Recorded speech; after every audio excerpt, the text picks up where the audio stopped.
Hello, cherished viewers. Welcome back to Sandy Home Recipe. Mama, call about Sandy Home Recipe. Stay the kind I will share a video. Remember to subscribe. Now I share. Now I like it. No me notification bell no. Say the video be a better one Sabeka. To my returning subscribers, thank you so much for your support. May the good Lord bless you all. And never have a French beans. Enti de mo hu wie ni nyina efi me garden nti eno enne ye be harvest. Yes, start. We ye plant na betete French beans ne eden e wo so no.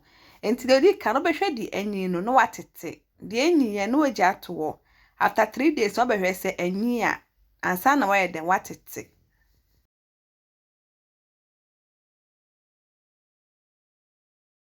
Otete anade ato enchen. Sa na betete ni nyina akosita ma di anyi no besa.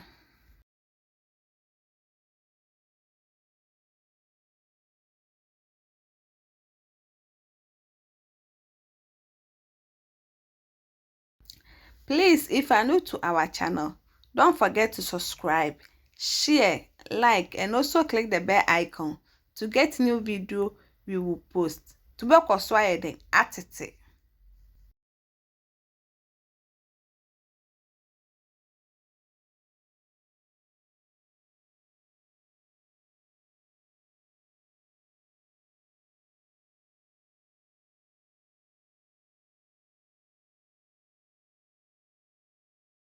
Enti yetete no, de nya ye nie.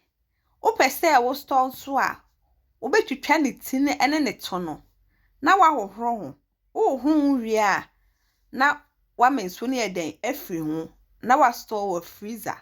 Enti wo hia a, wo betimi eden ayusu. Wo hwe na edoso a.